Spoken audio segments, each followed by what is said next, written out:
Bonjour à tous ceux qui regardent en tout cas le message ou qui vont entendre le message. Je nous rappelle que le thème de ce dimanche est celui de la tentation. Et je voudrais vous rappeler aussi ce que nous avons entendu tout à l'heure, c'est que Jésus a été tenté comme nous en toutes choses. Pour une raison, c'est qu'il est le nouvel Adam. Paul le dit. Jésus est le nouvel Adam, l'homme nouveau, qui devait en tant qu'être humain reprendre les clés de la terre que l'ancien Adam, le premier Adam, avait laissé entre les mains du diable. Et c'est important pour nous de comprendre que quand le diable il dit à Jésus « Je te donnerai toutes les richesses et tous les royaumes de la terre si tu te prosternes devant moi », il ne ment pas.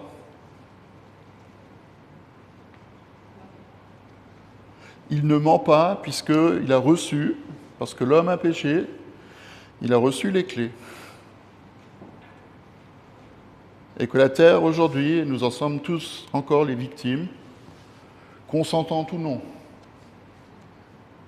Mais la terre est remplie de fureur et souvent d'effroi. Il suffit de regarder autour de nous.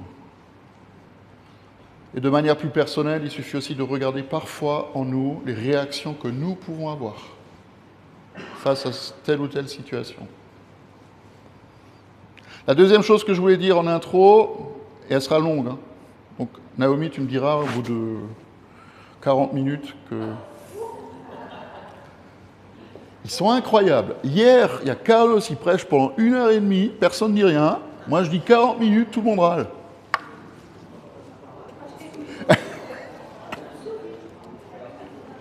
Mais non, vous inquiétez pas, ce ne sera pas aussi long.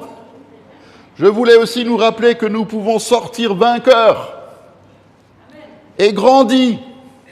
Ça aussi, c'est important. Pour Arlette. Nous pouvons sortir vainqueurs et grandis de la tentation en nous appuyant sur la parole de Dieu. Et que le Seigneur a promis de ne jamais nous laisser être tentés au-delà de nos forces. C'est une promesse. Troisième chose, c'est que nous restons aussi longtemps que Jésus-Christ ne sera pas revenu, l'enjeu d'une bataille entre le ciel et le royaume des ténèbres. L'enjeu, c'est nous. En précisant aussi que l'issue de ce combat et de cette guerre n'est pas incertaine. Puisque Dieu est déjà vainqueur et que le diable est déjà vaincu. Sauf qu'on a besoin de temps en temps de le lui rappeler. Nous ne sommes pas en guerre comme en Ukraine, où il est aujourd'hui impossible de prédire ce qui va se passer. L'issue de la guerre entre le diable et Dieu est déjà finalisée. Amen. Ok. Donc, ceci étant, on se passerait bien de la tentation. Hein. Vous n'êtes pas d'accord ? Moi, je m'en passerais bien. Et donc, du coup, je ne vais pas faire un message sur la tentation en général, mais je vais prendre le texte du jour qui peut poser quand même quelques questions. Et je sais de moi-même que quand j'entends, ou quand nous entendons qu'on va lire dans notre plan de lecture un extrait de Job, qu'on a plutôt envie de dire « Oh non !» Ah non, pas ça. Et que la tentation est grande, puisqu'on est dans le thème, et la tentation est grande de sauter le passage. Et j'avoue que parfois je le fais, hein. Je saute le passage. Ou alors il y a une espèce de malaise qui s'installe quand on écoute ce qui se passe, entre autres dans le texte d'aujourd'hui, qui est au début du livre de Job, chapitre 2, en nous rappelant aussi qu'il faut tout mettre en perspective. Donc, en réalité, je vais lire deux textes. Je vais d'abord lire celui-là, après en lire un autre. Vous allez comprendre pourquoi. Un autre jour, donc il y a déjà un jour avant. Le jour avant, c'est déjà la cata. Donc lisez le chapitre 1 chez vous, si vous avez envie. Mais le jour d'avant, c'est déjà la catastrophe pour Job. Donc un autre jour. Les fils de Dieu vinrent se présenter devant le Seigneur, Et Satan vint aussi au milieu d'eux pour se présenter devant l'Éternel. Et l'Éternel dit à Satan, « D'où est-ce que tu viens ?» Et Satan répond à l'Éternel, « De parcourir la terre et de m'y promener. »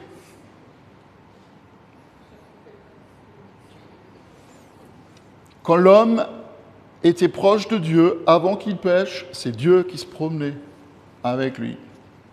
Maintenant, c'est le diable qui se promène sur la terre. L'Éternel dit à Satan, « Est-ce que tu as remarqué mon serviteur Job ? Il n'y a personne comme lui sur la terre. C'est un homme intègre et droit.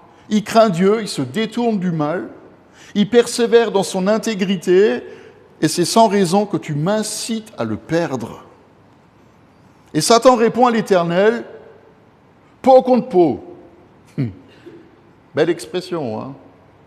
Je vais lui faire la peau. Tout ce qu'un homme possède, il est prêt à l'échanger contre sa vie. Tout ce qu'un homme possède, il est prêt à l'échanger contre sa vie. Je nous rappelle aussi ce que Jésus dit, qu'est-ce qu'un homme pourrait donner en échange de son âme, hein ? Okay. Mais porte la main contre lui, touche à ses os, touche à sa chair, et je suis sûr qu'il te maudira en face. Et l'Éternel dit à Satan, « Le voilà, je te le livre seulement, épargne sa vie. » Et Satan se retire alors de la présence de l'Éternel, il frappa Job d'un ulcère purulent, depuis la plante des pieds jusqu'au sommet du crâne. Et Job prit un tesson pour se gratter, il s'assit sur la cendre. Et sa femme lui dit, « Tu persévères dans ton intégrité, mais maudis donc Dieu et meurs. » Et Job lui répondit, « Tu tiens le langage d'une cinglée, c'est écrit. Nous acceptons le bien de la part de Dieu et nous n'accepterions pas aussi le mal. Et dans tout cela, Job ne pécha pas contre l'Éternel. » Parapapa. Bienvenue. On a l'impression, je ne sais pas si vous pensez comme moi, on a l'impression que Job est un peu l'enjeu d'une partie de poker entre Dieu et le diable. C'est un peu l'impression que ça donne. Et puis le diable, il dit, écoute, si tu me le laisses pendant un temps, je vais m'en occuper. Et on connaît normalement l'histoire. Job est attaqué dans le premier chapitre dans ses biens, ses enfants meurent. Et il est attaqué ici dans sa santé. Et il ne lui reste plus que sa femme qui lui conseille de mettre Dieu de côté et de mourir, de maudire Dieu. Et puis il ne lui reste plus que ses 3 amis qu'il pousse, mais pas dans la bonne direction. Alors comme tout à l'heure j'ai fait quelques points d'introduction, je voudrais aussi partager 5 points qui sont importants, je crois, pour nous. La première chose que je veux dire, c'est que Dieu, quand on entend Dieu parler, c'est que Dieu est fier de son ami. Il est fier de Job. Il dit à Satan, t'as vu Job ? T'as vu Job ? Ça, c'est un gars extra. Deuxième chose, comme il est son ami, Dieu lui fait confiance. Et il sent qu'il est capable de résister et il fixe des limites au pouvoir du diable. Tu as le droit de toucher, mais pas trop. Troisième chose, c'est que Job, en réalité, il ne connaît pas vraiment Dieu. Le Dieu qui sert. Et c'est qu'à la fin de son histoire que ses yeux et son cœur vont s'ouvrir. Et en fin de compte, comme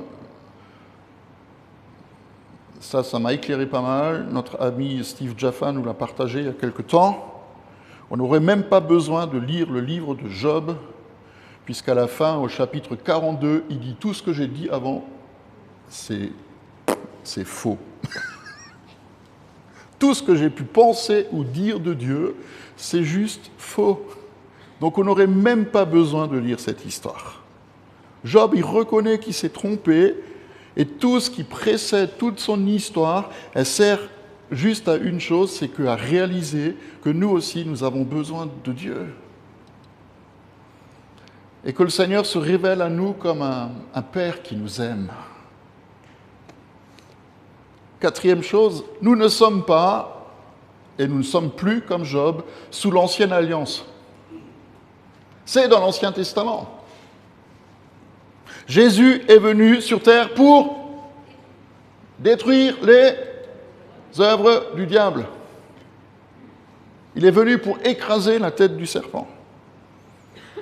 Et si le diable continue de nous accuser, c'est soit parce que nous ne savons pas qui nous sommes en Christ et que nous n'avons pas encore compris grand-chose à la justice de Dieu, soit parce que nous laissons des portes ouvertes en péchant, ce qui nous arrive quand même encore un temps soit peu, et que nous n'avons pas toujours les bons réflexes pour y faire face. Et alors nous laissons la honte, la culpabilité et la peur nous menacer. On réagit comme ça. Dernière chose, nous devons faire très attention à notre manière de parler de Dieu. Souvent dans l'épreuve, on pose la question, pourquoi est-ce que Dieu a permis ça ? Et on pourrait poser la même question par rapport à Job. Pourquoi est-ce que Dieu autorise le diable à le tourmenter ? Je voudrais vous dire une chose, frères et sœurs. Dans la Bible, il y a toujours une part de mystère et de questions sans réponse pour que nous cherchions. Quand Jésus se trouve face à la question « Pourquoi cet homme est né aveugle ?», il ne répond pas. Et il va même plus loin. Quand on lui parle, c'est lui qui parle de la tour de Siloé qui est tombée sur les gens, un peu comme le tremblement de terre en Turquie. C'est la même chose. Pourquoi ça arrive ? La tour de Siloé est tombée sur les gens, il en a tué je ne sais pas combien. Ou alors Pilate qui a fait exécuter les Galiléens. Pourquoi c'est arrivé ? Et Jésus ne répond pas à la question. Il dit juste, pour l'aveugle, c'est pour que les œuvres de Dieu soient manifestées en lui. Et par rapport aux autres situations, c'est les avertir que quelque chose de pire pourrait leur arriver s'ils ne se repentent pas. Et là, réfléchissez un peu, qu'est-ce qui pourrait être pire que la mort ? Puisqu'ils sont morts. Qu'est-ce qui pourrait être pire que la mort ? Si ce n'est pas la mort éternelle. Je vais vous dire ce que je pense. Quand je lis la Bible, elle me révèle et elle me dit tout ce que Dieu ne permet pas.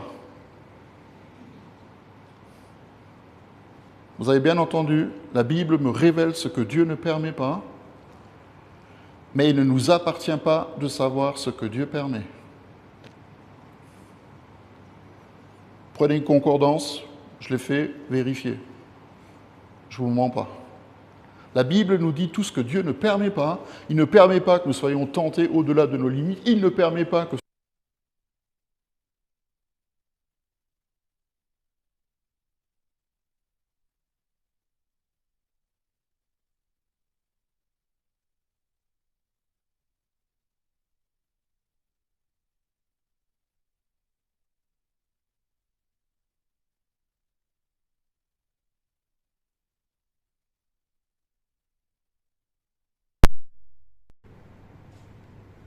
Dieu le permette.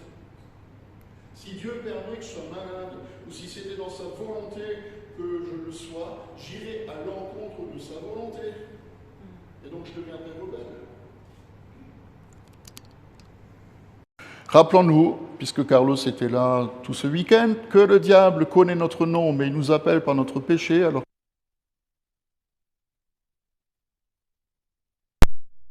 ça fait toute la différence. Et en fait, dans le texte de Job, tout tourne autour de la justice de Dieu. Avec cette question fondamentale, pourquoi est-ce que Dieu est de notre côté ? Ça, c'est pour nous. Pourquoi est-ce que Dieu se met de notre côté ? Dans l'histoire de Job, on réalise bien qu'il y a un tribunal, on voit qu'il y a un procureur, un accusateur, puis un juge. Et les deux, ils s'affrontent, et l'enjeu, c'est la vie d'un homme qui, a priori, a l'air innocent. C'est Job. Et ça colle bien au système judiciaire de l'Ancienne Alliance, on ne peut pas entrer dans les détails, je n'ai pas le temps, mais dans ce système, il y a toujours un accusateur, il y a toujours un accusé, il y a toujours un juge. Il n'y a pas d'avocat. Regardez au procès de Jésus, on l'accuse, il est témoin. Il y a Caïphe ou Pilate qui doivent prononcer une sentence. Il n'y a personne pour défendre Jésus. Jésus est tout seul. Et dans cet autre texte que je vais lire, il y a un autre tribunal avec un autre verdict. Et à la fin de son livre, Job, il va se reprendre et il va se repentir. Parce qu'il s'est trompé sur le sens de sa souffrance et il le reconnaît. Et ça devrait aussi être une leçon pour nous, parce que souvent nous prenons Job comme un modèle, comme un témoin de nos propres souffrances. Regardez Job, il n'a pas mérité non plus ce qui lui arrive, c'est ce qu'on pense. Alors que lui, il demande pardon pour son ignorance. Même ses amis qui essaient de lui donner toutes sortes de conseils et de réponses ont tout faux. Et le plus fou, écoutez bien, le plus fou, c'est que Dieu n'est pas fâché contre Job, donc parfois vous pensez drôlement. Il n'est pas fâché contre ses pensées et ses questions, mais il est fâché contre ses amis. Il est fâché contre ce qu'ils ont dit. Dieu ne désapprouve pas Job, mais il désapprouve ses amis. Et franchement, parfois c'est un peu bizarre. Mais quand vous lisez la Bible, on voit parfois Abraham. Dieu l'appelle, il quitte son pays parce qu'il a la foi. Dieu l'a appelé, il a dit va-t'en, sors de ton pays, va dans le pays que je te montrerai, il ne sait pas où il va, mais il y va. Il marche pour la foi. Et puis il fait des trucs quand même bizarres, pour ne pas dire tordus. Quand il arrive en Égypte, il fait passer sa femme pour sa sœur. C'est tordu, hein. Après, plus tard, avec Abimelech, c'est exactement la même chose. Il fait passer sa femme pour sa sœur. Et comme sa femme, elle devait être assez canon, je pense. Je pense, hein, sinon, le pharaon et Abimelech, ils la prennent. C'est sa sœur, moi je la prends. C'est comme ça. Mais Dieu, c'est ça qui est fou. Dieu, il n'est pas fâché contre Abraham, même s'il est tordu. Dieu se fâche contre Pharaon et contre Abimelech. Et ils n'y peuvent rien. Abraham a dit, mais Abraham a dit, c'est ma sœur, pourquoi on ne l'aurait pas fait? Mais Dieu leur dit, vous auriez dû vous renseigner avant. Il n'est pas fâché contre Abraham, même s'il est tordu à mort, il se fâche contre Pharaon et contre Abimelech. Alors je vais terminer, je vais vous lire un deuxième texte, comme je vous ai promis. C'est aussi un tribunal. Dans Zacharie au chapitre 3, le Seigneur m'a fait voir le grand prêtre Josué, debout devant l'ange de l'Éternel, et Satan qui se tenait à droite pour l'accuser. Et l'Éternel dit à Satan que l'Éternel te réprime, que l'Éternel te réduise au silence. Celui-ci n'est-il pas un bout de bois arraché au feu? Or Josué portait des vêtements sales et il se tenait debout devant l'ange. Et l'ange a pris la parole et a dit à ceux qui se tenaient devant lui, enlevez-lui les habits sales. Puis il dit à Josué, regarde, j'enlève ta faute, je te mets des habits de fête. J'ai dit qu'on mette sur sa tête un turban pur, et ils ont placé un turban sur sa tête, et lui ont mis de nouveaux habits. Et l'ange de l'Éternel était là. Là aussi, il y a un tribunal avec le diable qui se présente. Et il y a le grand prêtre Josué qui est là, dans ses vêtements sales.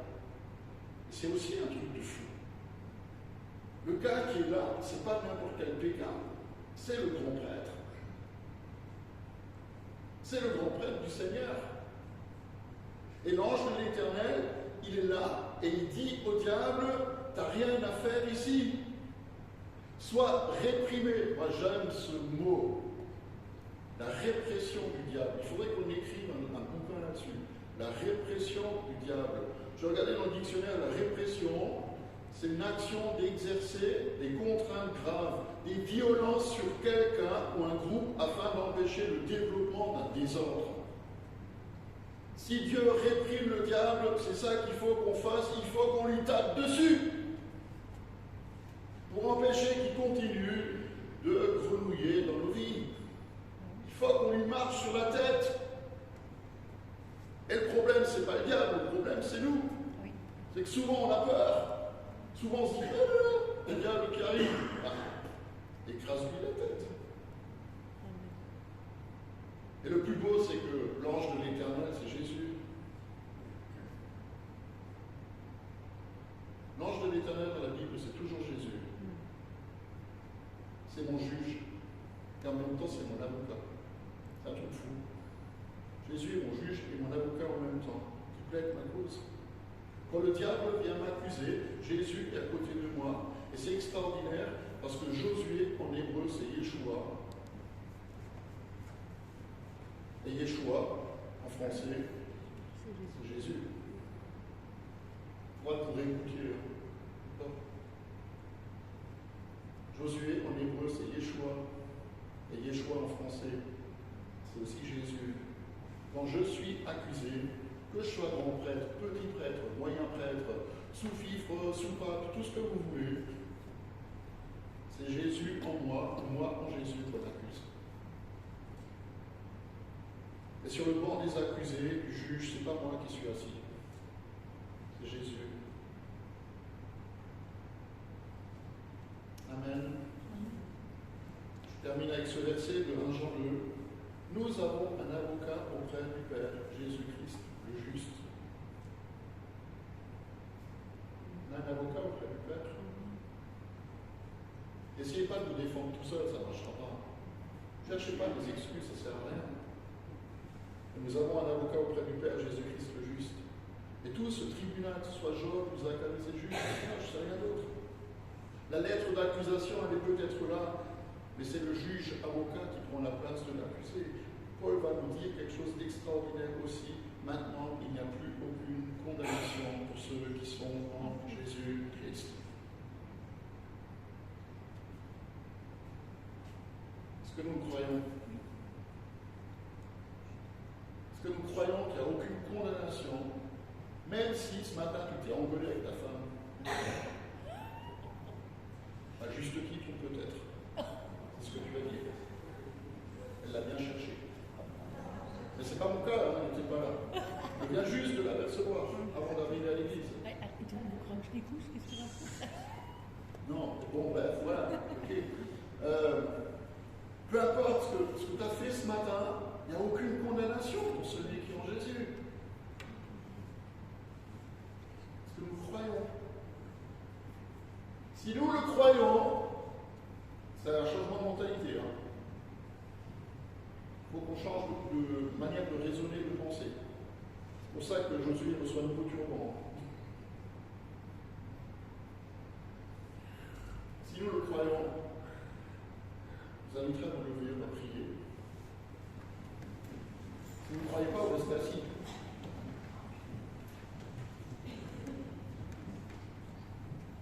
Il n'y a aucune condamnation pour ceux qui sont en Jésus. Et on va juste ensemble, symboliquement, et je voudrais vous inviter à le faire, vous allez prendre l'acte d'accusation, c'est un morceau de papier, imaginez, l'acte d'accusation que vous adressez à vous-même, ou qu'on vous souffle à l'oreille, ou que le diable vous fait miroiter, l'acte d'accusation, il est déchiré. Et je voudrais que vous fassiez ce geste. Prenez la feuille, l'acte d'accusation, et vous le déchirez, et vous le jetez par terre.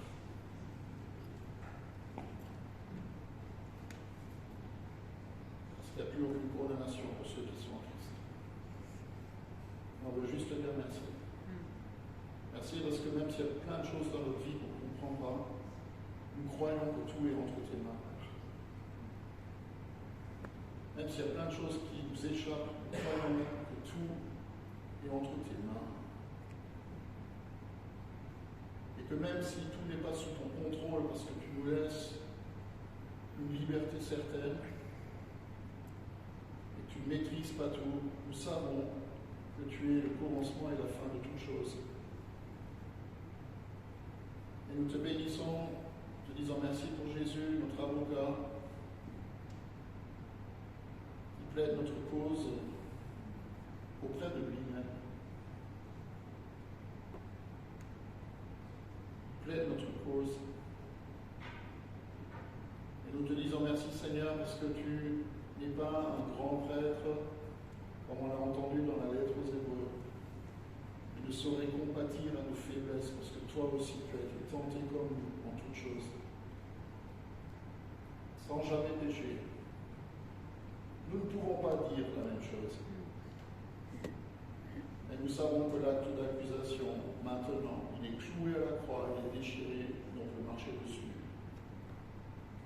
Pas parce qu'on mériterait, mais par pure grâce. Pas parce qu'on aurait des tas d'excuses à présenter, mais juste parce que tu as donné ta vie pour nous. Et nous te disons merci pour ça. Merci Seigneur pour ton immense amour pour nous. Amen. Frères et sœurs, soyez libres. Vous êtes libres.